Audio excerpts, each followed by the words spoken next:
නොසලකිල්ලද අපේ අතපසුවීමක්ද. කතා දෙකක්නේ අධිතක්සේරුවක් තිබ්බා. කොවිඩ් ඉවරයි. දැන් ඔක්කොම හරි. ඒ කියලා තියෙන බලනකොට ඡන්ද ඉලක්ක කරගෙන කොවිඩ් ගැන සුළුවෙන් තැකුවා. ඔබ විශ්වාස කරනවද මේ සිද්ධියේදී ඔබ අතින් ඒ විශ්වාසය රැකුණා කියලා? මේ අපි මාස්කක් දාන්න ගියත් මිනිස්සු මාස්කයක් නොදා හිටපු තත්ත්වයක් අපි දැක්කා. බ්‍රැන්ඩික්ස් පිළිබඳවද වෙනත් ආයතනයක් පිළිබඳ ගැටලුවක් නෙමෙයි මෙතන තියෙන්නේ. ඒ අතපසුවීමක් නොවෙන්න වගේ බලා ගැනීමයි වැදගත්කම. ඒ රෙදි ගෙනාවට පස්සේ අපි අසනීප වෙන්න ගත්තා. අපි ඇත්ත සැටියෙන් කිය යුතුයි. මේ ආයතනයේ ආණ්ඩුව රකින්නවා කියන කාරණාව ඔය කතා පිළිබඳව අපිට උත්තර දෙන්න මට හැකියාවක් නැහැ. මාරු තාම සංගවිලා කියලා කියනවා. මුළු ලංකාවේ ඕනම තැනකට මේ අවදානම තියෙනවා. ආණ්ඩුව හරි ෆිගර් එක දෙන්නේ නැහැ. එහෙම කියන්නෙත් නැහැ. කියාවුවට මම අහන පුද්ගලයෙකුත් නෙමෙයි. ඒක නොකර මේක පාලනය කරන්න පුළුවන්ද? ලොක්ඩවුන් කරන එක අපහසුතාවයක් නෙමෙයි.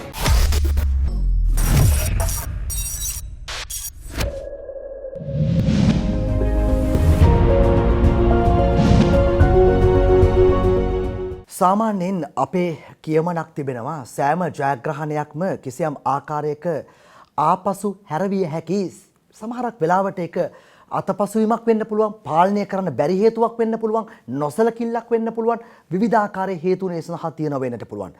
ඇයි නැවත කොවිඩ් පිළිබඳ අර්බුදයක් එහෙම නැත්නම් අවධානමක් රටේ ඇති වුණේ? අපි කතා කරන්නට අවශ්‍යයි.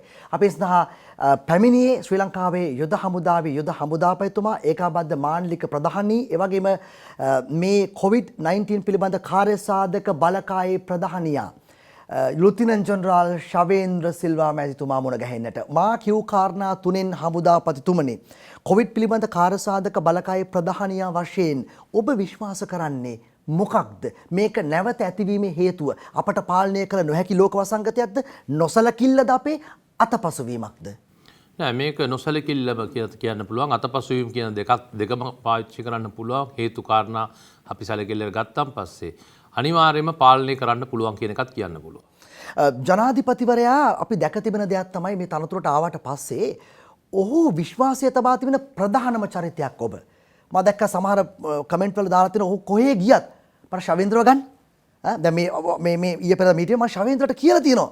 ඔහොම තමයි කතා කරන්නේ. ඔබ විශ්වාස කරනවාද ඒකෙන් හැංගෙන්නේ ජනාධිපතිවරට ඉන්න විශ්වාසවන්තම පුද්ගලයා ශවේන්ද්‍ර සිල්වා කියලා? ඔබ විශ්වාස කරනවාද මේ සිද්ධියේදී ඔබ අතින් ඒ විශ්වාසය රැකුණා කියලා?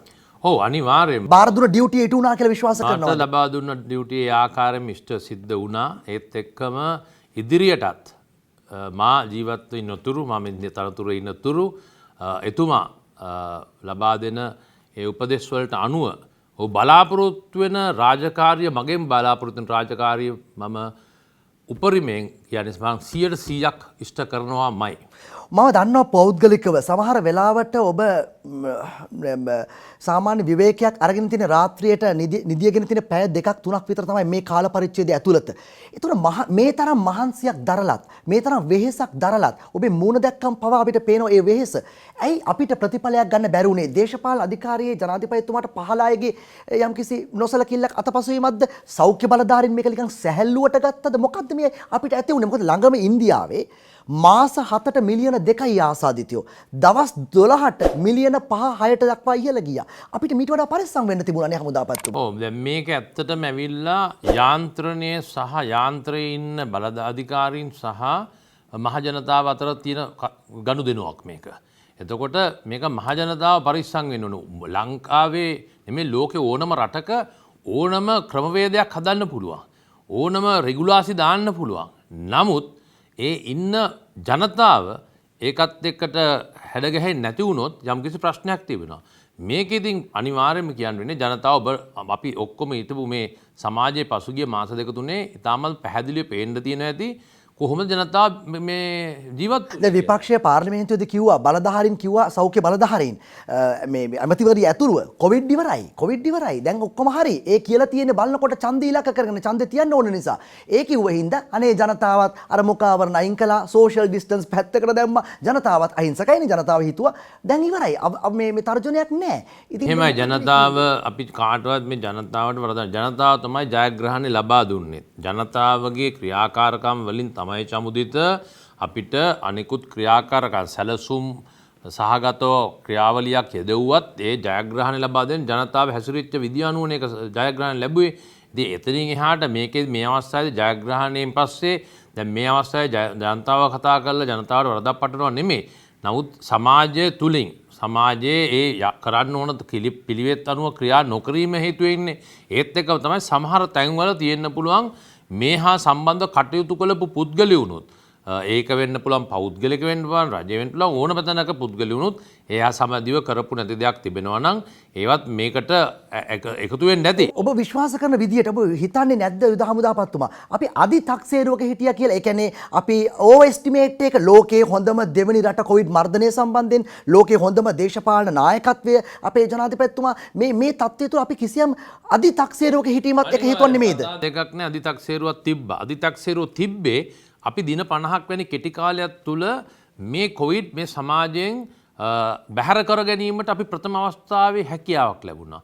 ඉතින් ඒක හරහා අපේ ජනතාවට දිවෙන ජනතාව තියෙන මේ කියන්නේ විශ්වාසයෙන් හින්දා ජනතාව මේ තත්ත්වයෙන් කටයුතු කරා. ඉතින් අර ඔබ කිව්වාගේ අති 탁සේරුකුත් ආවා.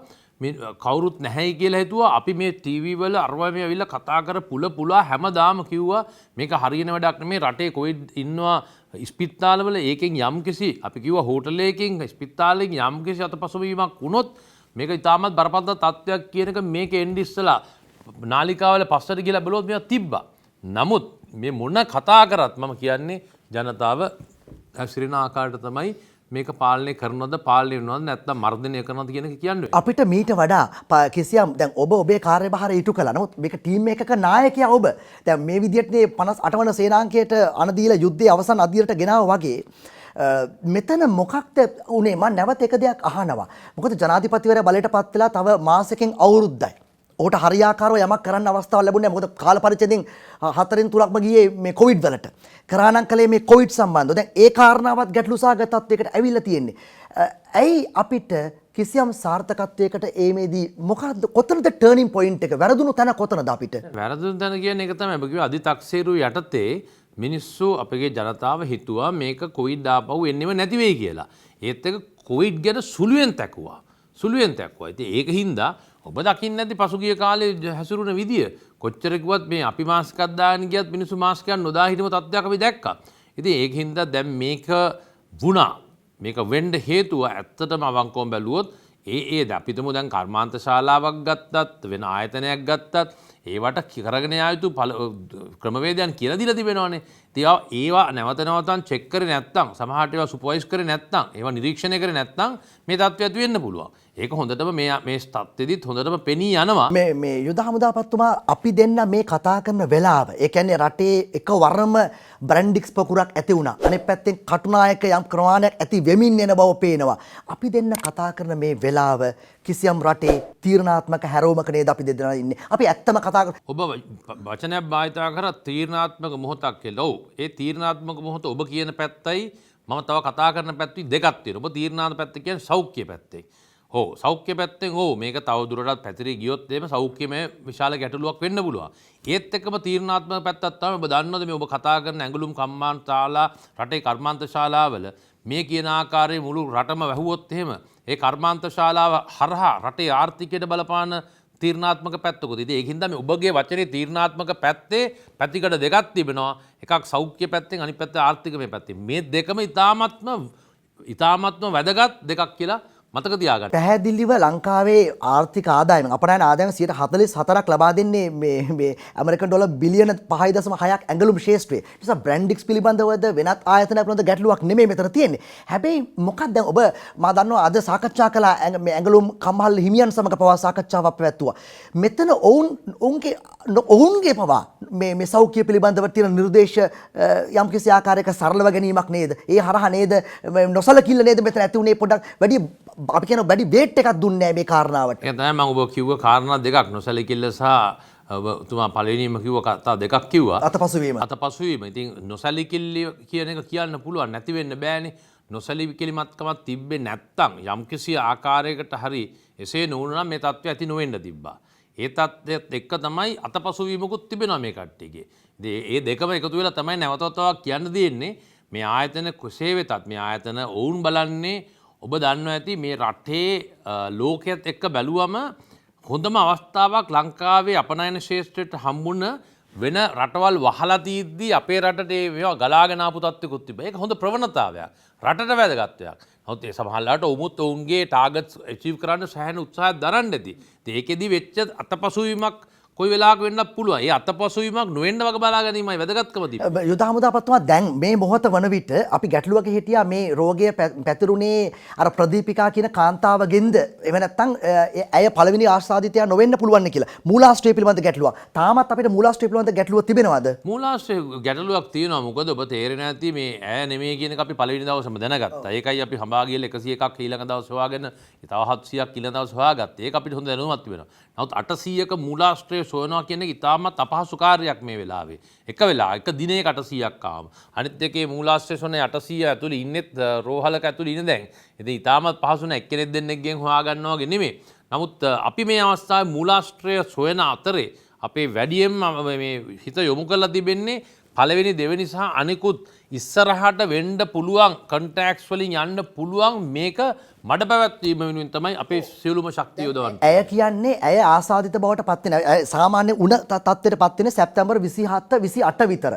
ඇය රෝහල්ගත වෙලා මේ PCR රිපෝට් එකේ එන්නේ ඔක්තෝබර් 2. ඒකේ ඉන්නේ නෙගටිව් කියලා. ගෙදර ගියාට පස්සේ තමයි ඔක්තෝබර් 3 පොසිටිව් වෙන්නේ. හැබැයි මුල්ම රෝගී තත්ත්වය මතුවෙන්නේ පිරිසකගේ සැප්තැම්බර් 18 19 විතර කියලා ඇය කියන්නේ. ඒ කියන්නේ පිරිසකට මේ රෝගේ ඊට පෙර තිබිලා තිබෙනවා. ඔව් ඇය කියුවේ ඇත්තටම 21 කියලා අපෙත් එක දරදේ 21 විතර ඉඳලා දැක්කා කියලා එක්කෙනෙක් දෙන්නෙක් වගේ ඇවිල්ලා තිනවා ප්‍රථම දිනයක් කිව්වේ නෑ ඇයට ප්‍රථම කට්ටියකට තිබ්බ කියලා. ඒ අනුව අපි හොයාගෙන ගියාම 21 වෙනිදා වගේ ඉඳලා කාල සීමාවක ඉඳලා මේ ආකාරයට යම් රෝගී තත්ත්වයක් දැකලා තිබෙනවා.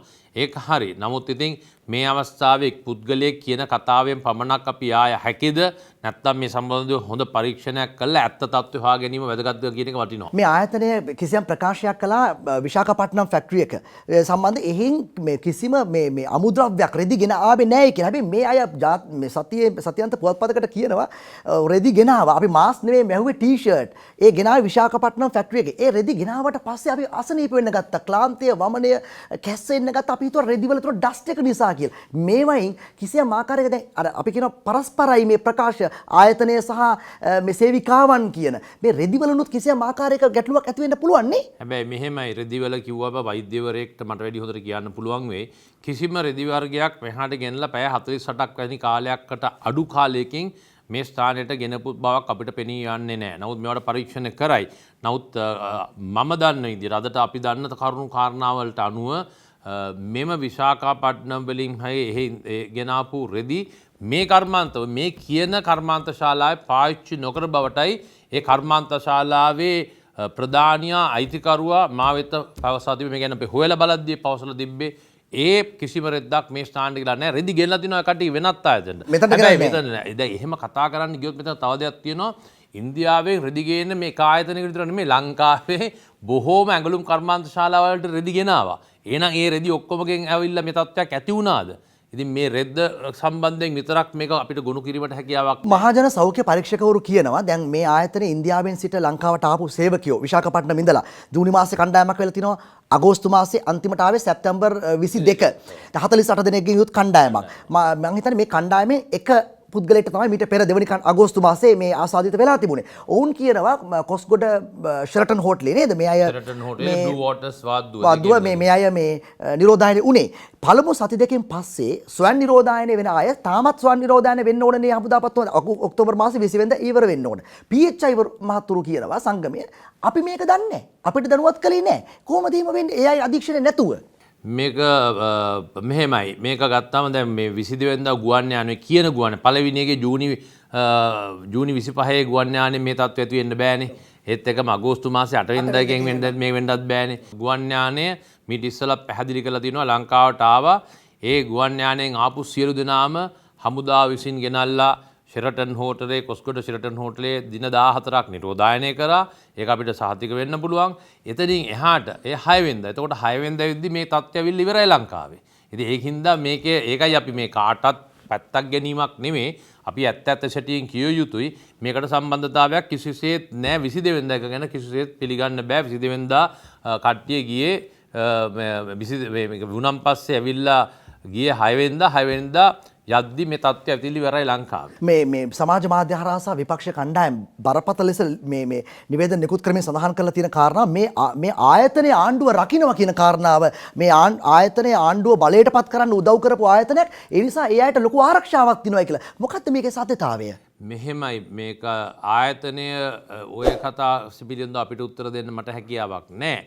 නමුත් බ්‍රැන්ඩික්ස් කියන ආයතනය බැලුවම් පස්සේ ලංකාවේ ප්‍රධානතම පෙළේ ආයතනයක්.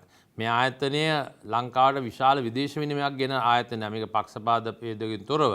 ඊට අමතරව මම දකින විදිහට 40000කටත් අධික සංඛ්‍යාවක් සේවක පිරිසක් රැකියාවන් පවුල් එච්චර සංඛ්‍යාව ජීවත් වෙන ආයතනයක් මේක. ඉතින් අපිට මේ කිසිම දෙයක් නෙමෙයි මේක සම්බන්ධනේ ඇත්ත ඇති සැටියෙන් කීම අපිට අවශ්‍යයි. ඔය ගුවන් යාන සම්බන්ධව නිරෝධායන කතා කරාම තමයි හමුදාව සම්බන්ධ වෙන්නේ. ඒකෙදී තත්ත්වයක් ඇවිල්ලා නැහැ. ඊට අමතරවත් ඒ ආයතනයේ විසින් අපිට දැනුම් දුන්නා මේ කට්ටියගේ ස්වයං සහ නිවෙස් නිරෝධායන සම්බන්ධයෙන් ඔවුන් නිරෝධායන වෙලා ඔවුන්ගේ ඒ නිරෝධායන වෙච්ච බවට ඔවුන්ගේ සහතිකත් ඔවුන්ට තියෙනවා කියලා දැනුම් දීලා. ඔබතුමා විශ්වාස කරන විදියට දැන් අපි ඉන්නේ කොයි වගේ ස්ටේජ් එකකද? මේක කෙනෙක්ට කරන්න පුළුවන් දෙවෙනි රැල්ලක් කියලා, තවත් කෙනෙක්ට කරන්න පුළුවන් ලෝකයේ සිව්වෙනි අන්තර්ජාතික මාධ්‍ය කියනවා සිව්වෙනි පියවරට යෑමේ ආරම්භකම තැන සිව්වෙනි පියවර පටන් ගන්න මේ අපි ලංකාව දැන් ඉන්න තැන. ඒ කියන්නේ රටේ හැම පළාතකින්ම වගේ දිස්ත්‍රික්ක 17කින් විතර රෝගීන් තැනින් තැන වාර්තා වෙලා තියෙන නිසා ඔබ කොහොමද මේක විග්‍රහ කරන්න කැමති වෙන්නේ? මෙහෙමයි ඒ ආපු පළවෙනි 16 වාර්තා කරන 16කින් එන්න හේතු වුණේ ප්‍රධානතම හේතු වුණේ මේකේ සේවක සේවිකාවන් නිමාඩු ගොස් හිටියා. ඉතින් ඔවුන් ඒ අවස්ථාවේදී අපි කිව්වා යම් කිසි ආකාරයෙන් ඔබට අපහසුතාවයක් තිබෙනවා නම් වහාම වෛද්‍යවරයෙක් හමුලා කියන්න කියලා. ඔවුනුත් ඒ ආකාරයෙන් වාර්තා කරන් පස්සේ තමයි ඔවුන් කෝවිඩ් ආසාදිතයන් හැටියට මේ තැන් 16කින් හමුුනේ. මේ දක්වා හමුණු සියලුම කොවිඩ් මේ සම්බන්ධයෙන් රටේ හමුුණු සියලු දෙනාම හම්බෙලා තියෙන්නේ මේ මිනුවන්ගොඩ පොකුර හා සම්බන්ධව. ඉතින් ඒක හින්දා මේ පොකුර කොහෙන් ගිහලා කැරකිලා ආවොත් මේ පොකුරට තමයි ඇවිල්ලා තිබෙන්නේ. ඉන් පරිබාහිරව කවුරුත් නැහැ. පරිබාහිර මේ අපි කතා කරන මොහොත වෙනකන් තාම ඇවිල්ලා නැහැ කවුරු. එතකොට මොකද්ද මේ ස්ටේජ් එක අපි ඉන්න ස්ටේජ් එක? දැන් මේ ස්ටේජ් එක ඇවිල්ලා මෙහෙමයි. දැන් අපි ඉන්නේ දැන් මේ පළවෙනි කාන්තාව හම්බුනේ 3 වෙනිදානේ. දැන් මේ කියන විදියට මේ කට්ටියගේ 21 වෙනිදාගෙන් පස්සේ ඕනම දිනයක්. ඒකයි බොහෝ දුරට 25 වෙනිදා විතර කියලා අපි ඒකයි කිව්වේ. 21 වෙනිදා කිව්ව හින්දා තමයි අපි මේ වෙනකොටත් කියලා දිනවා 25 වෙනිදාගෙන් පස්සේ ඊයේ අපි මේකක් නිකුත් කරනු ලැබුවා. මෙම ආයතනයේ කිසියම් පුද්ගලෙක් එක්ක සම්බන්ධතාවයක් තිබුණා නම් හමුණා නම් කතා කරා නම් හරි 25 වෙනිදා පස්සේ එක්කේ තත්ත්වයක් තිබුණා නම් වහාම PCR පරීක්ෂණයක් කර ගැනීමට උත්සුක වන්න කියලා ඊයේ අපි නියෝජනය මම පණිවිඩයක් දුන්නා. මේ ආයතනයේ මේ පිරිසට කිව්වනේ මේ අදාළ පොලිසිය වලට පැමිණිලා වාර්තා කරන්න කියලා. මේ ආයතන හිටපු සමහරු තාම සංගවිලා කියලා කියනවා. නෑ දැන් මේ අවස්ථාවේදී මේ අපි දැන් කතා කරන මොහොතේදී තත්ත්වයක් ඒක සම්පූර්ණයෙන්ම වාර්තා කරලා තිබෙනවා. ඒක දැන් වාර්තා වෙලා තිබෙන්නේ. ඊයේ දවස් වෙනකම් පොඩ්ඩක් තිබ්බා. නමුත් ඒකත් දැන් වාර්තා වෙලා තියෙන්නේ. ඒ තත්ත්වය දැන් මේ අවස්ථාවේ නෑ. එතකොට දැන් මේ මිනුවන්ගොඩ ෆැක්ටරි එකේ ඉඳලා ඒගොල්ලන්ගේ සප්ලයි චේන්ස් තියෙනවා. එක්කෝ සීදුව එක වෙන්න පුළුවන්. ඒකල එක වෙන්න පුළුවන්. වැලිසර එක වෙන්න වැලිසර න වාර්තා වුණා. දැන් මේ අවදානම නැද්ද මේ ෆැක්ටරිය අයිසොලේට් වෙච්ච හුදකලා තනක් නෙමෙයිනේ. එතනින් අතන්ට බඩු යනවා. මෙතනින් මෙතනට යනවා. ෆ්‍රී ට්‍රේඩ් සෝන් එකට නිදහස් වෙළඳ කලාපයට යන්න පුළුවන්. දැන් නිදහස් වෙළඳ කලාපෙත් වාර්තා වෙලා තියෙනවා. ඒ නිසා මේ අවදානම කොහොමද පැතිරලා තිබෙන්නේ? අනිවාර්යයෙන්ම චමුදිත අවදානම නැහැ කියන්න බෑ. මුළු ලංකාවේ ඕනම තැනකට මේ අවදානම තියෙනවා. මේක මේ හින්දාත් නෙමෙයි. මේ තත්ත්වය ආවේ නැතත් ලංකාවේ මේ අවදානම හැමදාම තිබෙනවා. මම කියලා ඇති අපේ අනිකුත් මේ ගුවන් නාලිකාවලට එන කට්ටිය ටීවී එකට එන කට්ටිය කියලා ඇති. ලංකාවේ කොවිඩ් ආසාදිතයන් සිටිනා තුරු ලංකාවේ ඕනම තැනක් අවදානම් තත්ත්වයක් තියෙනවා කියලා. පිටරටවල් වලින් විදේශ ශ්‍රී ලාංකිකයන් ගෙන්නා ගත්තා. ඊට අමතරව පිටරටවල සී පයිරට්ස්ලා එහෙම නැත්නම් ඔය මුහුදු රාජකාරී කරන කට්ටිය ලංකාවට ඇවිල්ලා ගියා. මේ කවුරු හරි ලංකාවේ ඒ වගේ කොවිඩ් ආසාදිතයෙක් ඉන්නවා නම් ඒතාක් කල් ලංකාව අනාරක්ෂිත තත්ත්වයක් තියෙනවා. කාටවත් කියන්න බෑ ආරක්ෂිතයි කියලා. ලංකාවේ පැරදුවත් පිටරටවල වල කොවිඩ් තිබෙන හින්දා කවදාකවත් මේක ආරක්ෂිතයි කියන්න බෑ. එහෙමනම් ලංකාවට කිසිම කෙනෙක් එන්නේ නැත්නම් ඔන්න ආරක්ෂිත තත්ත්වයක් අපිට කියන්න තිබ්බ බර තිබ්බ තත්ත්වයට. අපි මෙවර වෛරසය ඉතා බරපතල බව තමයි කිය අධිසාන්ත්‍රණයක් පැතිරෙනවත් වැඩි ප්‍රබලතාවයක් වැඩි කියන එක. එහෙම කතාවකුත් තිබෙනවා. ඉතින් ඒකටත් වෛද්‍යවරු තාමත් තර්ක කරුණු ලබනවා. ඒක පළවෙනි දවස්වල හැදුනමත් කියනවා. නමුත් වෙනත් එකක් කියලාත් කියනවා. ඒක තාම ස්ථිරව වෛද්‍යවරු කියලා නැහැ. දැන් ඔය දින 14 නිරෝධායනය ප්‍රමාණවත් නැහැ කියලා පසුගිය කාලේ ලොකු කතාවක් ගියානේ. මොකද හේතුව සමහර අය නිරෝධායනය වෙලා ගෙදර ආවට පස්සේ ආසාදිත වෙලා තිබුණා. ඒතර දින 14 ප්‍රමාණවත්ද? ඔව් ඒ ඇවිල්ලා නිරෝධායන ඉඳලා PCR පරීක්ෂණයක් කරලා ඊට පස්සේ දින 14ක් ඇති කියන එක තමයි සාමාන්‍යයෙන් පිළිගන්න ක්‍රමය. ඔබ කියන විදිහට ලංකාවේ 8 දෙනෙක් වගේ ඒ වගේ හමු වුණා. ඒ 8 දෙනාට මේ හමු වුණාට ඒ ඇවිල්ලා ඒ වෛරස් ලෝඩ් එක තවත් පුද්ගලයෙක්ට දෙන්න බැහැයි කියන එකයි වෛද්‍යවරුන්ගේ ප්‍රබලතාවයක් මදි. ප්‍රබලතාවය මදි. ඒක සාමාන්‍ය තත්ත්වයක්. ඒක තාමත් සුළු සංඛ්‍යාවක වෙන තත්ත්වයක් හැටියටයි ඒ කට්ටිය අවස්ථාවේ කියලා දෙන්නේ. අවසන් කාරණා දෙක හමුදාපත්තුමනි කටුනායක ආශ්‍රිතව යම් මිනුවන්ගොඩ සේ පොකුරක් ඇතිවීමේ අවධානමක් පෙනෙනවද? නැහැ කියන්න බෑ. කොයි වෙලාවකවත් නැහැ කියන්න බෑ. මේ ඔක්කොම තියෙන්නේ සේවක සේවිකාන්ගේ අතේ. ඔබ කොවිඩ් ආසාදිතයෙක් නොවි සිටීමට මේ කියන සෞඛ්‍ය කාරණාවලට අනුව ජීවත් වෙනවා නම් සෑම පුද්ගලයාට මේ තත්ත්වයක් තිබෙනවා නම් එහෙමනම් හැකියාවක් නැහැ මේ තත්ත්වයක් ඇති වෙන්න. නමුත් මිනිස්සු විවිධ ආකාරයෙන් හැසිරෙනවා. එක තැනක නෙමෙයි මේ ආයතන කට්ටිය එහා පැත්තේ ආයතන ඔක්කොම එක බෝඩින් වල ඉන්නවා. ඒ වගේ තත්ත්වයක් තිබෙනවා. කොහොමද කාටද මේ මිහිපිට කාටද කියන්න පුළුවන් මේ කොයිඩ් වගේ වෛරසයක් එක්ක මේ කලාපේ නෙමේ ලංකාවේ කිසිම තැනක් අවදානම් නැහැ කියලා. ඉතින් ඒක කවදාවත් මම හිතන්නේ කිසිම පුද්ගලෙක්ට කියන්නේ. මම ඔබෙන් මේ කාරණා දෙක ඍජුව අහනවා. මොකද හැම කෙනාටම හමුදාපතිවරයාගෙන් අහන්න බෑනේ, හම්බෙන්නේ නෑනේ.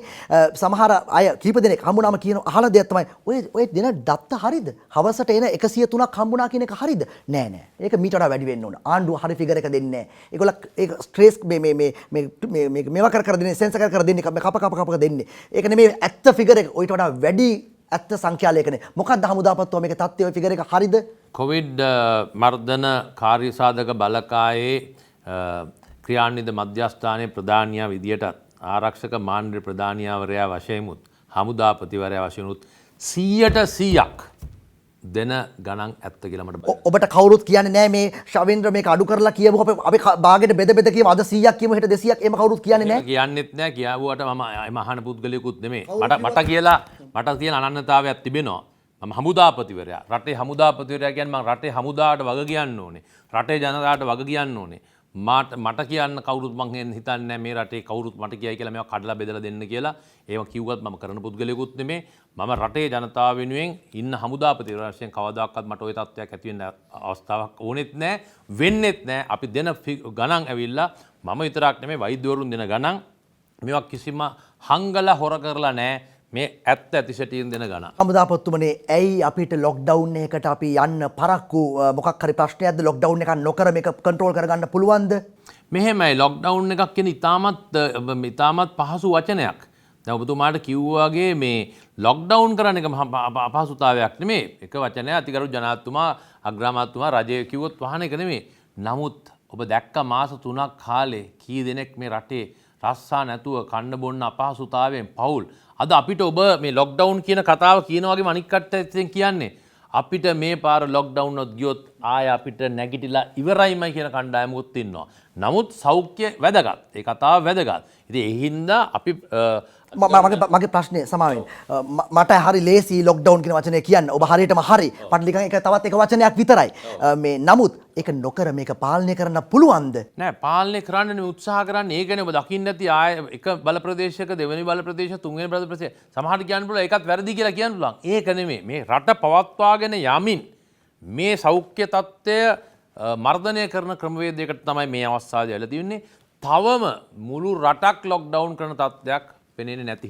මොකද්ද ඔබේ උපාය උපක්‍රමය 58 වන සේනාංකයේ ඉඳලා යුද්ධය අවසන් කළා වගේම අවසන් සටනට නායකත්වය දුන්නා වගේ ඔබට අවසන් වශයෙන්ම අහන්නේ සහතිකයක් දෙන්න පුළුවන්ද මේ රටට මම මේ අවසන් කරලා තමයි මේ පුටුවෙන් යන්නේ කියලා? අපිට සෑහෙන විශ්වාස කරන ක්‍රමවේදය හරි කියලා. නමුත් අපි ගිය පාර වගේ උත්සාහ කරලා රටට හොඳ ප්‍රතිඵලයක් ලබා දෙන්න අනිවාර්යයෙන්ම කටයුතු කරනවා. කොවිඩ් මර්ධන කාර්යසාධක බලකායේ ප්‍රධානී එවැගේම ඒකාබද්ධ මාණ්ඩලික ප්‍රධානී සහ ශ්‍රී ලංකා යුද හමුදාවේ යුද හමුදාපති ලුතිනන්ට් ජනරාල් ශවේන්ද්‍ර සිල්වා මැතිතුමාත් සමග වර්තමාන පවතින තත්ත්වය පිළිබඳව ඔබට තියෙන ප්‍රශ්න මා ඍජුව යොමු කළේ. බොහොමත්ම ස්තුතියි මේ අතිශයම කාර්යබහුල වේලාවක මේ විනාඩි කිහිපය අපිට ලබා දීම පිළිබඳව.